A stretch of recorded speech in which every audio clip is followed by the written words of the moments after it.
అందరికీ నమస్తే. కాంగ్రెస్ పార్టీ నుండి కొద్దిసేపటి క్రితం ఎవరైతే తీన్మార్ మల్లన్న, చింతపండు నవీన్ కుమార్ ఎమ్మెల్సీ ఎవరైతే ఉన్నారో ఆయనను కొద్దిసేపటి క్రితం కాంగ్రెస్ పార్టీ నుంచి ఆయన సస్పెండ్ చేయడం జరిగింది.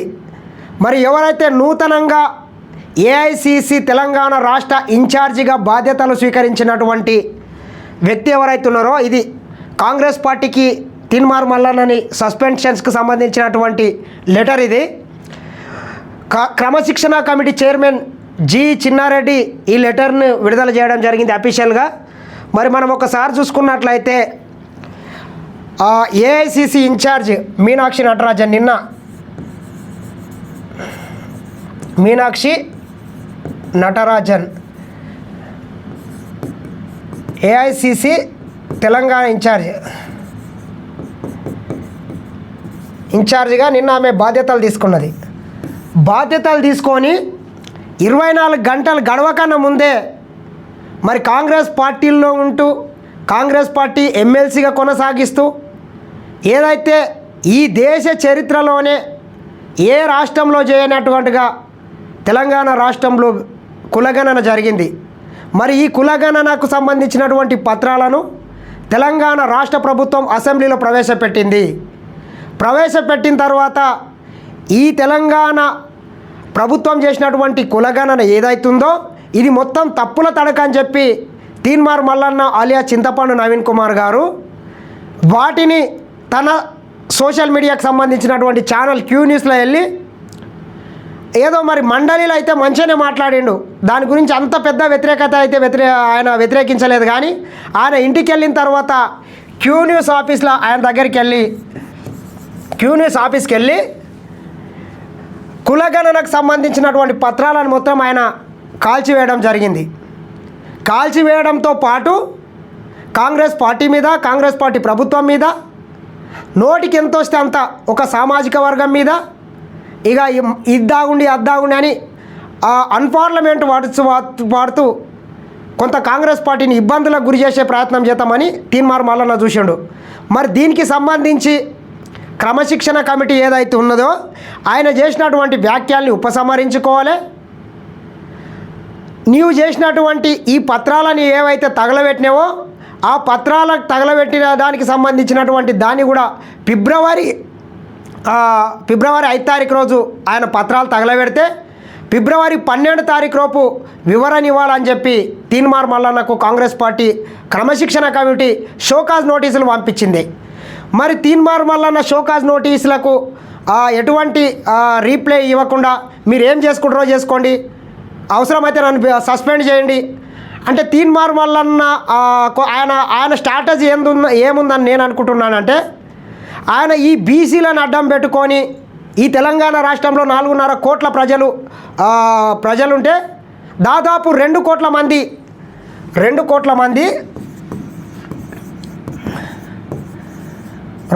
మంది ఎవరుంటారు? బీసీలు ఉంటారు. బీసీ జనాభా ఈ 2 కోట్ల మంది ఉంటుంది. ఈ 2 కోట్ల మందిని అడ్డం పెట్టుకొని ఒక పార్టీ పెట్టాలని కొంత మల్లన్న గత 6 నెలలుగా ఒక గ్రౌండ్ వర్క్ అయితే చేస్తున్నాడు. దీన్ని ఒక సాకుగా చూపి కాంగ్రెస్ పార్టీ ఖచ్చితంగా నన్ను సస్పెండ్ చేస్తేనే బాగుంటుంది. ఎందుకంటే ఆయన వెళ్ళిపోయాడు అనుకో, కాంగ్రెస్ పార్టీల నుంచి తీన్మార్ మల్లన్ననే వెళ్ళిపోయాడు అనుకో ఎట్లుంటుంది అంటే ఆయన వ్యవహార శైలి ఒకసారి మనం చూసుకున్నట్లయితే 2015లో కాంగ్రెస్ పార్టీలో చేరిండు. ఫస్ట్ టైం 2015లో కాంగ్రెస్ పార్టీలో చేరి అప్పుడు ఆయన సామాజిక వర్గానికి సంబంధించినటువంటి వ్యక్తి ఉన్నారు కాబట్టి పొన్నాల లక్ష్మయ్య ద్వారా కాంగ్రెస్ పార్టీలో చేరి ఆయన ఒక ఎమ్మెల్సీ స్థానం నుంచి పోటీ చేసి సరే ఓడిపోయాడు. తర్వాత ఏం చేసిండు? 2018 ఎన్నికల తర్వాత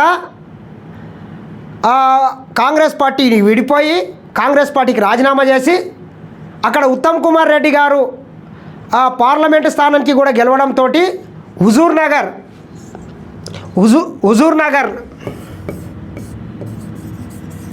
హుజూర్ నగర్ నుండి ఉప ఎన్నిక వస్తే అక్కడ ఇండిపెండెంట్ అభ్యర్థిగా పోటీ చేసి తీన్మార్ మల్లన్నకు కేవలం 507 ఓట్లు మాత్రమే వచ్చినాయి. ఆయన ఇండిపెండెంట్గా పోటీ చేస్తే తీన్మార్ మల్లన్నకు ఆ స్థానం నుంచి కేవలం 507 ఓట్లు మాత్రమే వచ్చినాయి.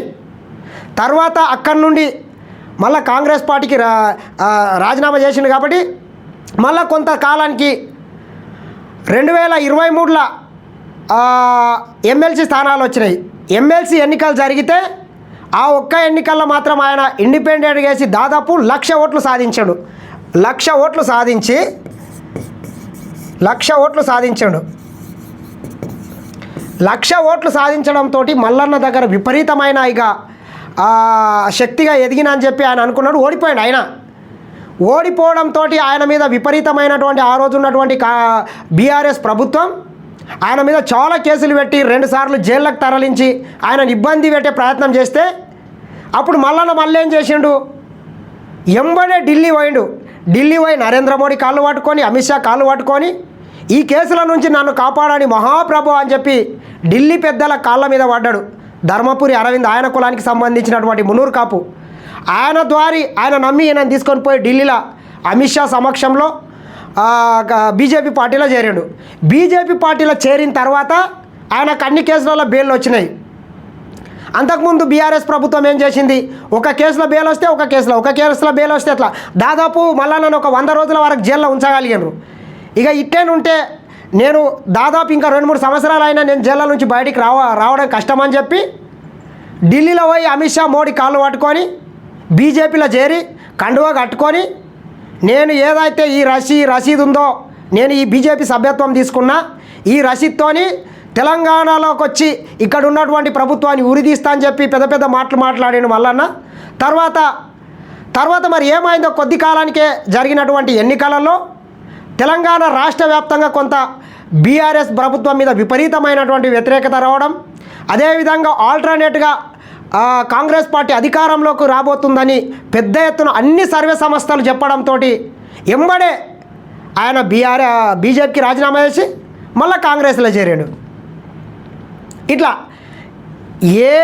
ఏ ఎండకు ఆ గొడుగు పడతాడు తీన్మార్ మల్లన్న అనే దానికి ఇదొక ఉదాహరణ. ఇట్లా ఈ పార్టీలు అన్నీ చేరొచ్చి అంతకుముందు మనం తీసుకున్నట్లయితే కోదండరాం సార్ పార్టీలు ఉన్నాడు, జనసమితిలు ఉన్నాడు, తర్వాత విశారదన్ మహారాజ్కు సంబంధించినటువంటి ధర్మ సమాజ్ పార్టీలో చేరిండు. ధర్మ సమాజ్ ఈ పార్టీ తర్వాత కల్వకుంట్ల చంద్రశేఖరరావుకు కూడా కొన్ని రోజులు ఆయన అభిమానిగా తిరిగిండు. బీజేపీ కాంగ్రెస్ అన్ని పార్టీలు తిరిగి వచ్చాడు. అన్ని పార్టీలో తిరిగి వచ్చిగా ఇప్పుడు ఏం ఎత్తుకున్నాడు కొత్త దుఃఖం అంటే దుఃఖాలు అన్నీ అయిపోయినాయి. కొత్త దుఃఖం ఏంది, ప్రశాంతంగా ఉన్నటువంటి కాంగ్రెస్ పార్టీ మీద బురద జల్లాలి, అంతిమంగా భవిష్యత్తు కాలానికి నేను ఒక ముఖ్యమంత్రి అభ్యర్థిగా ఎస్టాబ్లిష్ కావాలి, ఇదే సరైన సమయం. మరి ఇక్కడ ఉంటే కేవలం ఎమ్మెల్సీగా ఉంటా, కొన్ని రోజులు మంత్రి పదవి కోసం కూడా ఆయన ఎమ్మెల్సీ గెలిచిన తర్వాత కాంగ్రెస్ పార్టీ సరే అదే సుదీర్ఘంగా ఎన్నికలలో 4-5 ఎన్నికల పోటీ చేసినా కానీ ఏ రోజు ఆయన అయితే గెలవలేదు. మొన్న జరిగినటువంటి ఉప ఎన్నికలలో వరంగల్, ఖమ్మం, నల్గొండకు సంబంధించినటువంటి పట్టభద్రుల ఎన్నికల్లో ఈయన ఎమ్మెల్సీగా కాంగ్రెస్ పార్టీలకు వచ్చిన తర్వాత ఆయన గెలవడం జరిగింది. ఈ 3 జిల్లాలకు సంబంధించినటువంటి అనేక మంది కాంగ్రెస్ పార్టీకి సంబంధించినటువంటి ఎమ్మెల్యేలు, ఎంపీలు, నాయకులు అందరూ కూడా మల్లన్న గెలుపు కోసం కృషి చేశాడు. గతంలో ఎవరెవరినైతే మల్లన్న విమర్శించిండో ఆ విమర్శించిన వ్యక్తుల్ని మొత్తం ఆయన ఎమ్మెల్సీగా గెలవడానికి వాళ్ళ దగ్గరకు పోయి కడుపులో తలబెట్టి మీ కాళ్ళు మొక్తా అని అడుక్కొని ఎమ్మెల్సీగా అయితే గెలిచిండు. గెలిచిన తర్వాత ఇక ఆయన మంత్రి పదవి అడిగాడు. మరి రావడంతో నీకు మంత్రి పదవి ఇవ్వడం కుదరదని కాంగ్రెస్ పార్టీ పెద్దలు చెప్పడంతో కొత్తగా బీసీ దుఃఖం ఎత్తుకున్నాడు. మరి బీసీలు అసలు బీసీలకి ఇక నేనే పురాణ పురుషునిగా ఉట్టుకొచ్చిన, బీసీలను నేనే ఉద్ధరిస్తా, నా వల్లనే మేలు జరుగుతుంది అనే లెవెల్లో మల్లన్న అయితే ఈరోజు కటింగ్లు ఇస్తున్నాడు. తనకున్నటువంటి పలుకుబడిని, తనకున్నటువంటి మీడియాని రకరకాలుగా పెట్టుకొని కొన్ని వేల కోట్ల రూపాయలు సంపాదించుకున్నాడు, అంతస్తులు సంపాదించుకున్నాడు. ఛాయకు 10 రూపాయలు ఏంటి అని అడుక్కునే స్థాయి నుంచి హెలికాప్టర్లలో తిరిగే స్టేజ్కి వచ్చాడు. మరి ఆయన సామాజిక వర్గానికి సంబంధించినటువంటి ఎంతమంది బీసీ నాయకులని ఆయన చేరదీసిండు, ఎంతమంది బీసీ నాయకుల్ని ఆయన పైకి తెస్తున్నాడు, ఎంతమంది బీసీ నాయకుల్ని ఆయన రేపు క్యాండిడేట్లుగా మలుస్తున్నాడు అంటే ఆ రకంగా మాత్రం మల్లన్న ఏ రోజు కృషి చేయట్లేదు. కానీ ఎంతసేపు ఆయన మాత్రమే పైకి రావాలి, ఈ బీసీలను మొత్తం పక్కన పెట్టుకొని నేను మాత్రమే ఎదగాలనే దురుద్దేశంతో మల్లన్న వెళ్తున్నట్లు మనకు స్పష్టంగా కనబడుతున్నది. మనం చాలామందిని చూసినాం, ఒక్క కుల సంఘం అని చెప్పాం కానీ 15 మంది కుల సంఘ నాయకుల్ని మనం చూసినాం. వాళ్ళు ఎంతసేపు ఆర్ కృష్ణయ్య కావచ్చు, మందకృష్ణ మాదే కావచ్చు, ఇంకోరు కావచ్చు ఇట్లా దేశవ్యాప్తంగా వాళ్ళు ఎంతసేపు వాళ్ళ జోలే నింపుకున్నారు. కానీ ఈ సమాజాలకు కావచ్చు, బీసీల తరపున పనిచేసినటువంటి ఆర్ కృష్ణ బీసీలకి 30 సంవత్సరాల నుంచి ఆయన పనిచేస్తున్నాడు. ఆయన ఎంతసేపు అక్కడ ఇన్ని రోజులుగా వైఎస్ఆర్సీపీ తరపున రాజ్యసభకు పోయాడు, తర్వాత బీజేపీ వీలిస్తే మళ్ళీ అక్కడ రాజీనామా చేసి సేమ్ ప్లేస్ మళ్ళీ బీజేపీ నుంచి వెళ్ళాడు. అంటే వీళ్ళకి చిత్తశుద్ధి లేదు, చిత్తశుద్ధితో పనిచేయడం లేదు. ఇంత పలుకుబడి ఈ దేశంలోనే అత్యధికంగా జనాభా కలిగినటువంటి సామాజిక వర్గం బీసీ సామాజిక వర్గం. ఈ సామాజిక వర్గాలకు దక్కాల్సినటువంటి వివిధ స్థానాల్లో వాళ్ళకు రావాల్సినటువంటి దేని గురించి వీళ్ళు కొట్లాడట్లేదు, వీళ్ళకి రావాల్సినటువంటి రిజర్వేషన్ గురించి కొట్లాడట్లేదు. ఈ బీసీ సామాజిక వర్గంలో ఉన్నటువంటి పేదల గురించి, బడుగు బలహీన వర్గాల గురించి, అట్టడుగున కొందరు చాలామంది ఇబ్బందుల్లో కూడా బతుకుతున్నారు, వాళ్ళ గురించి ఈ బీసీ సంఘం నాయకులు కులకాడేసుకొని తిరుగుతారు. కానీ ఎంతసేపు వీళ్ళ జోలే నింపుకునేటానికే కృషి చేస్తున్నారని మాత్రం చెప్పుకోవచ్చు. ఎందుకంటే మనం చూస్తాం చాలా వరకు కుల సంఘాలు కొంతవరకే పనిచేస్తాయి, కానీ వాళ్ళు అంతిమంగా రాజకీయంగా మాత్రం రాణించడం మాత్రం చాలా తక్కువ. ఒక్క కులాన్ని నమ్ముకుంటే మాత్రము రాజకీయ అధికారం సాధించడం చాలా కష్టమని దీన్ని గమనించాలి. ఒక్క బీసీలను అడ్డం పెట్టుకొని ఎస్సీ, ఎస్టీ, మైనార్టీ వర్గాలు దాదాపు తెలంగాణ రాష్ట్రంలో 4.5 కోట్ల జనాభా ఉంటే 2.5 కోట్ల జనాభా అదర్ క్యాస్ట్ వాళ్ళు ఉన్నారు, 2 కోట్లు బీసీలు ఉంటే ఎస్సీలు కావచ్చు, ఎస్టీలు కావచ్చు, రెడ్డిలు కావచ్చు, ఇట్లా చాలామంది ఓసీ సామాజిక వర్గంలో ఉన్నటువంటి రెడ్డిలు కావచ్చు, మన కల్వకుంట్ల చంద్రశేఖరరావు కుటుంబానికి సంబంధించినటువంటి సామాజిక వర్గం వెలమదూరాలు కావచ్చు, మైనార్టీలు కావచ్చు, వీళ్ళంతా కూడా ఇంకా మళ్ళా బలమైన కమ్యూనిటీలు ఇవన్నీ కూడా ఉన్నాయి. మళ్ళా ఈ 50% మంది సరే బీసీలు మల్లన్నకు మద్దతు ఇస్తారంటే అట్లా కూడా లేదు. ఈరోజు ఉన్నటువంటి ప్రభుత్వంలో కూడా చాలామంది బీసీలు, నా బీసీ నాయకులు, ఈరోజు తెలంగాణ ప్రదేశ్ కాంగ్రెస్ కమిటీ అధ్యక్షులు బీసీ నాయకుడు, కొంతమంది మంత్రులు ఉన్నారు, ఇట్లా ఉంటారు ప్రభుత్వంలో. వీళ్ళంతా కూడా మళ్ళీ తీన్మార్ మల్లన్న ఎంట వెళ్తారంటే మాత్రము ఇది భ్రమ. కావున కాంగ్రెస్ పార్టీకి ఎవరున్నా పోయిన పెద్ద నష్టమైతే లేదు. ఈ కుల సంఘాలను అడ్డం పెట్టుకొని ఎవరైతే నాయకులు ఉన్నారో వాళ్ళు ఎంతసేపు వాళ్ళ పబ్బం గడుపుకొని, వాళ్ళ జోలే నింపుకొని, వాళ్ళు రాజకీయంగా ఎదగాలని వాళ్ళ త్రాపాత్రయం, వాళ్ళ ప్రయత్నం. కానీ నిజంగా బీసీల మీద కానీ వీళ్ళకి చిత్తశుద్ధి లేదని అయితే ఖచ్చితంగా చెప్పుకోవచ్చు. నిజంగానే బీసీల మీద తీన్మార్ మల్లన్నకు ఇంత చిత్తశుద్ధి ఉంటే ఆయన ప్లేస్లో ఇంకా చాలామంది బీసీ నాయకులు ఉన్నారు, వాళ్ళని ఇంకా ఈయన కన్నా సమర్థవంతమైన వాళ్ళు ఉన్నారు, వాళ్ళని పెట్టి 5-6 సార్లు ఈయన కోసం ఈ బీసీ సామాజిక వర్గం అంతా ఎందుకు కృషి చేయలే? వాళ్ళని కూడా పైకి తీసుకురావచ్చు. ఈయనలాకి ఇంక 2-3 ఎమ్మెల్సీలా గెలిపించవచ్చు, ఇండిపెండెంట్గా టికెట్లు అడగవచ్చు. ఎంతసేపు ఈ నాయకుని ఆ నాయకుని మల్లన్నని మల్లన్నని అందరినీ బ్లాక్మెయిల్ చేయడం, 1000 కోట్ల రూపాయలు సంపాదించడం, ఆ పైసలతోని ఈరోజు కొత్త దుకాణం ఎత్తుకున్నాడు. మరి మొన్న మనం చూసినాం వరంగల్లో అంత పెద్ద బీసీ సభ జరిగింది. చాలామంది ఉద్దండులు, దేశవ్యాప్తంగా ఉన్నటువంటి చాలామంది తమిళనాడుకు సంబంధించినటువంటి బీసీ నాయకులు, డిఎంకే ఎంపీ వచ్చినట్లున్నాడు, అదేవిధంగా ఆర్ కృష్ణన్ ఉన్నాడు, ఇంకా చాలామంది బీసీ నాయకులు ఉన్నారు. కానీ వాళ్ళందరినీ పక్కన పెట్టి నేనొక్కని మాత్రమే ఎస్టాబ్లిష్ కావాలి, నాకు మాత్రమే పేరు రావాలి, నేను మాత్రమే లీడర్గా ఎదగాలి, వీళ్ళంతా బీసీ సామాజిక వర్గానికి సంబంధించినటువంటి 2 కోట్ల మంది ప్రజలు కూడా నా వెనకాల పని చేయాలనే ధోరణితోని మల్లన్న మొన్నటి మీటింగ్ నిర్వహించినట్లు మనకు స్పష్టంగా కనబడ్డది. ఇది కరెక్ట్ కాదు.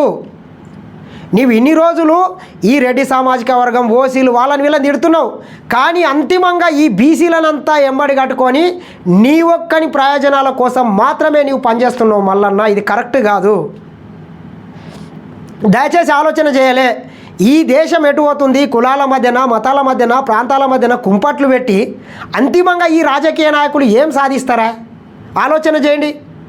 అన్ని కులాలు కలిస్తేనే, అన్ని జాతులు, అన్ని మతాలు కలిస్తేనే ఈ భారతదేశం. ఒక పక్క చైనా వాడు, జపాన్ వాడు, అమెరికా వాడు, రష్యా వాడు శాస్త్ర సాంకేతిక రంగాల్లో ఒక్కొక్క దేశంతో ఒక్కటి పోటీ పడుతుంటే ఈ దరిద్రం ఏందో మన దేశంలో కానీ కులాల పేరు మీద, మతాల పేరు మీద కుంపట్లు పెట్టి ఈ దేశాన్ని సర్వనాశనం చేస్తున్నారు. ఎన్ని రోజులు ఈ కుల సంఘాలని అడ్డం పెట్టుకొని పబ్బం గడుపుకుంటారు మీరు? ఇది మంచి పద్ధతి కాదని నేను మరొకసారి తెలియజేస్తున్నా. దయచేసి మంచి వాళ్ళు అన్ని కులాల్లో ఉంటారు, అన్ని మతాల్లో ఉంటారు. చెడ్డవాళ్ళు అన్ని కులాల్లో ఉంటారు, అన్ని మతాల్లో ఉంటారు. ఈ దేశంలో ఉన్నటువంటి సబ్బండ వర్గాలను కలుపుకపోతేనే మనం అంతిమంగా రాజ్యాధికారం సాధిస్తాం. మళ్ళీ నీవు ఆలోచన చెయ్యి. వెనకడికి ఒక ఆమె ఉందంట, నా కోడి కూస్తేనే తెల్లారుతుంది అని చెప్పి కోడిని తీసుకొని గట్టుకు తీసుకుపోయిందంట. యథావిధిగా ఆమె కోడి ఉన్నా లేకపోయినా మళ్ళీ తెల్లారిందంట. ఇట్లా నీలాంటి నాయకులు కూడా ఎంతోమంది పెద్ద పెద్ద వాళ్ళు ఈ కాంగ్రెస్ పార్టీలో వచ్చిండ్రు, పోయినరు. మరి నీ అంతకు నీవు వెళ్ళిపోతే బాగుండే, వెళ్ళిపోతావేమని చూసినాం. కానీ వాళ్ళు ఎల్లగొడితే నా మీద సానుభూతి వస్తుంది. ఈ సానుభూతితోని రేపు ఇంకా నేను జనాలకు దూసుకుపోవడానికి అవకాశం ఉంటుందని చెప్పి ఒక దుర్నీయత్తో నీవు ఈరోజు కాంగ్రెస్ పార్టీని బ్లేమ్ చేయాలని చూసినావు. ఎందుకంటే తిన్నిటి వాసాలు లెక్క పెట్టడం అంటారు. ఈ పార్టీల్లో ఉండి ఈ కాంగ్రెస్ పార్టీల్లో ఉండి నీవు ఎమ్మెల్సీగా కొనసాగుకుంటా నీవు ఇదే పార్టీ మీద యుద్ధం చేస్తున్నావు అంటే అసలు దీన్ని దేని రకంగా చూడాలి నీవు చెప్పు? శాసనాలు చేసేటటువంటి స్థానంలో ఉండాల్సినటువంటి నీవు అక్కడ అసెంబ్లీ, ఇక్కడ శాసనసభ జరుగుతుంటే, కౌన్సిల్ జరుగుతుంటే నీవు ఏదన్నా ప్రభుత్వం చేసినటువంటి లెక్కల్లో ఏదన్నా తప్పులుంటే నీకు ముఖ్యమంత్రి దగ్గర కానీ మంత్రివర్గంలో దగ్గర నీవు చర్చించడానికి అవకాశం ఉంది. కానీ వీటన్నిటిని పక్కకు తోలి ఇక నన్ను ఎవరు నమ్మేటట్టు లేడని చెప్పి నీ స్టూడియోలో వెళ్ళి ఈ రకంగా ప్రభుత్వం తీసుకున్నటువంటి కార్యక్రమాల మీద నీవు దుమ్మెత్తిపోవడం ఎంతవరకు కరెక్ట్ కాదు. చాలామంది కాంగ్రెస్ పార్టీకి వచ్చిండ్రు, పోయినరు. 200 సంవత్సరాల చరిత్ర కలిగినటువంటి పార్టీ. ఎంతోమంది మేధావులు, ఎంతోమంది నీలాక తోపులం తురుంగులం అనుకున్నటువంటి వాళ్ళు కూడా కాలగర్భంలో కలిసిపోయినరు. నీవు కూడా ఏం పెద్ద నీవు పోయినంత మాత్రాన్ని ఇక్కడ ఏం ఇబ్బంది ఉండదు. భవిష్యత్తులో నీవు కూడా ఆలోచన చేస్తావు. అసలు ఏ రకంగా పర్ఫార్మెన్స్ చేస్తావు, ఎన్ని టికెట్లు సాధించగలుగుతావు, ఎంతమందిని గెలిపించుకోగలుగుతావు. అంతిమంగా ఎవరు అన్నావు అవునన్నా కాదన్నా తీన్మార్ మల్లన్న అనేటటువంటి వ్యక్తికి ఏదో ఒక నల్గొండ స్థానం నుండి ఎమ్మెల్యే టికెట్ అడుగుతున్నాడు.